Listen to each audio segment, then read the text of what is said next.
42 points that we saw last night. And we want to get LeBron and Kyrie's thoughts on that game. Because as I continue to get older and I'm playing with an unbelievable player like Bron, you know, from the outsider's perspective, it could, you know, it could be seen a few ways. And for me, you know, it hasn't been anything short of difficult of trying to figure out when, you know, when will it be my time? When will it, you know, and the honest answer for me is that I cannot give any energy to anything that people say would be best for the team, or even sometimes what I think would be best. The kid is special, and he basically was just waiting for an opportunity to be able to blossom. And I'm just happy and blessed that when I decided to come back, that I was able to help him blossom, I guess, you know, because he gets to play, you know, in games that he's always been built for. He just never had the opportunity because of the team at that point in time. Max, we wanted to get that sound in. Sure, yeah, absolutely. LeBron respecting the maturation of Kyrie. So pick up where you left off on how that performance, what does that tell you about Well, Kyrie is a killer. His skills are impeccable. They're just about unmatched in the NBA. But he's not used in a way by LeBron on this team that will show in terms of the numbers, in terms of the production, that he is essentially Steph or Westbrook or Harden or someone like that. It looks like he's not quite there when, in fact, he's quite there, really. He's just used differently by LeBron. Now, he may be frustrated in terms of his role on the team, but LeBron knows how to best optimize the assets on that team and have them achieve, maybe even overachieve, as they did in the finals last year on a 73-win team coming back down 3-1 for the first time in finals history on the road against that team. And they beat them because LeBron and Kyrie got down to business in the fourth quarter after looking for mismatches throughout the game. So Kyrie might be frustrated with the way LeBron's using him. I would say, Kyrie, don't think too hard about this. Like, Kyrie's not sure if the earth is round. Let LeBron do the thinking for the two of you. He seems to know what he's doing. But Kyrie is chafing a little bit, it seems to me, in the same way. Look, there have been 3 unstoppable physical forces in the history of the NBA. I don't mean just Kareem's hook shot or Michael Jordan or Iverson off the dribble or something. I'm talking about unstoppable physical forces that were just mismatches with everyone all the time in the history of the NBA. There was Wilt, there was Shaq, and now there's LeBron. He's not a big, but he's the same kind of unstoppable physical force. And especially, I mean, Wilt had Jerry West toward the end, but especially Shaq with Kobe, and now LeBron with Kyrie, though they are the best player on the team and the unstoppable physical force, they have a guy with them who gives you that sense that they're a killer in crunch time. And they're also just about as good as, like, anyone ever. That was Kobe with Shaq. After a while, he's like, all right, let me do my thing. Maybe that's Kyrie with LeBron right now, Stephen A. But whatever Kyrie is feeling, LeBron knows how to best optimize the assets on this team, how to make this team the whole more than the sum of its parts. And sometimes some players, their roles and their numbers will suffer a little. They're not always going to be happy with it. I have some water here. And if I was in front of your face, what I would do is I would take it and I would sprinkle it on you. Because evidently, listening to you, LeBron is not just a basketball player, he's the Messiah. I mean, you've got to be kidding me. I mean, this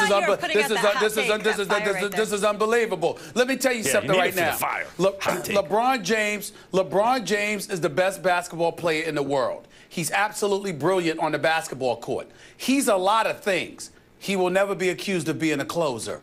That would be somebody like Kyrie. And if you take into account from Game 3 on in last year's NBA Finals, while LeBron was doing his thing, let's also remember that Kyrie had 30 and 34 and 41 before he dropped ultimately 26 in Game 7 of the NBA Finals, including that game-winning 3 to seal the deal. Understand something here. LeBron James has a different set of skills. He's about 9 feet, about 8 to 9 inches taller than Kyrie, about 60 pounds heavier than Kyrie. He is a physical freak of nature, and as a result, because of the imposing physical presence that he has, the physical advantage that he has over contemporaries he plays against, As a result of that reality, he's able to do more. But at the same time, when you talk about doing what you do with what you have, and you consider the relatively miniature Kyrie Irving and his ball handling skills and his shot making ability,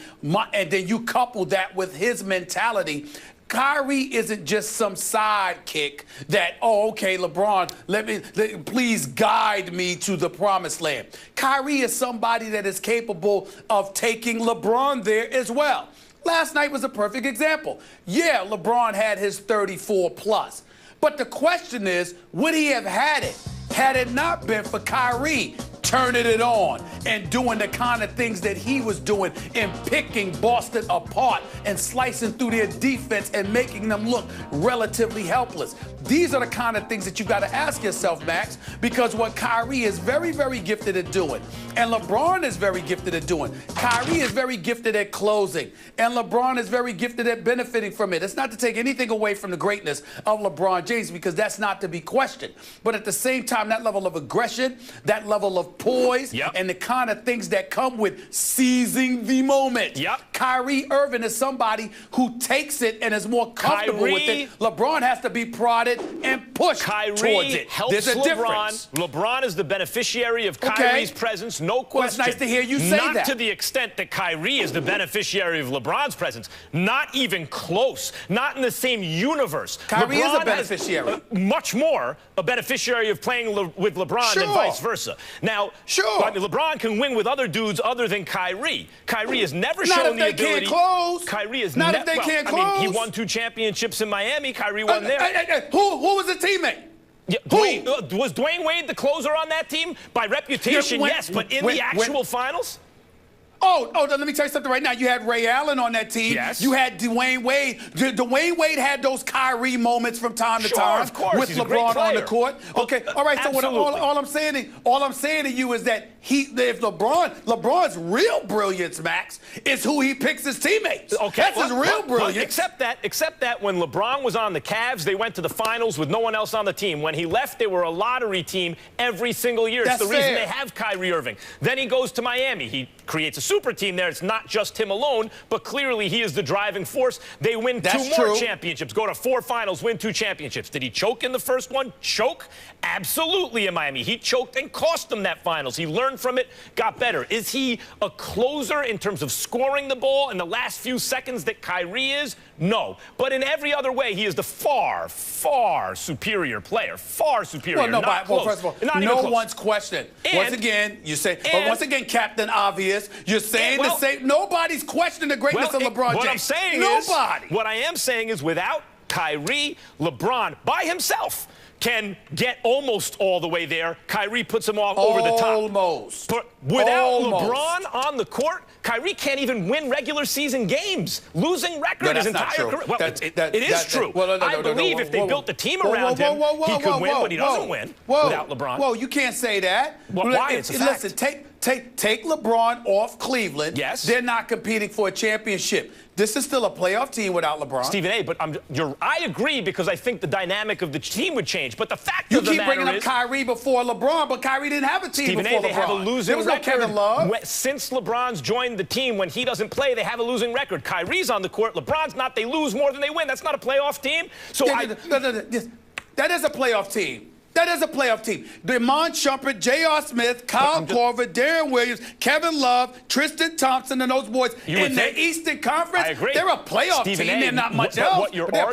What you're arguing is over a large sample size, the course of a season, the group dynamic would change. Kyrie would be the engine, and they'd be good enough to get to the playoffs. I agree with you. I'm talking based on the actual evidence. When LeBron doesn't play for the Cavs, they lose more than they win, meaning Kyrie has yet to demonstrate that he can even win regular season games on a consistent basis, even with Kevin Love and Tristan Thompson and J.R. Smith and Demond Shumpert and everyone you just mentioned without LeBron James. LeBron James has demonstrated he can get you to Game 6 of the finals without Kyrie or Kevin Love. If LeBron James is gone for 3 or 4 games in a year and Cleveland doesn't win, that's indicative of something. Every year? You have been playing with him and then all of a sudden, what are you talking about? What about every year? The fact of the matter is that, again, we're talking about championships. We're talking about championship contention. And I'm saying to you, that without Kyrie, what is LeBron going to do? He's going to come knock up on the just door. a little bit short. Will he kick it in? Yep. No, without Kyrie, he'll come up a little bit short. Unless you... Well, then all I'm saying is don't talk about Kyrie like Kyrie's a piece of dirt that should be happy that LeBron is dragging him along. Stephen A., wait a minute.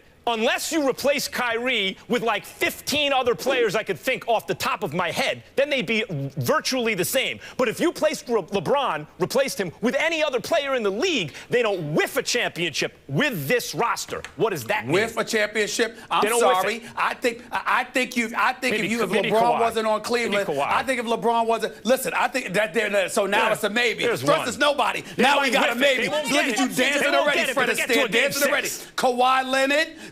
Kevin Durant. Nope. Okay, excuse me. It's Kevin Durant. They wouldn't sniff at a championship with Kevin Durant. Time out, Stephen A. Stop it. Kevin Durant Let's played move on, with Molly. Westbrook, You're not allowed. You're not allowed. That is a good You're not point. allowed. Wait, he didn't do it. Let's go on, Molly. That is a good point. You said nobody. Stephen You A., said nobody. Kevin Durant played with a roster better than this Cavs roster minus LeBron.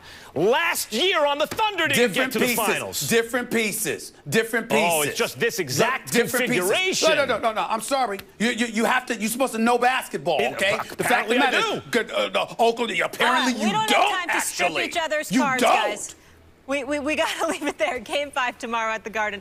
Looking forward to it. It's been a crazy series. So Cleveland obviously yet to clinch their spot in the NBA Finals, but the war of words between the Cavs and Warriors is just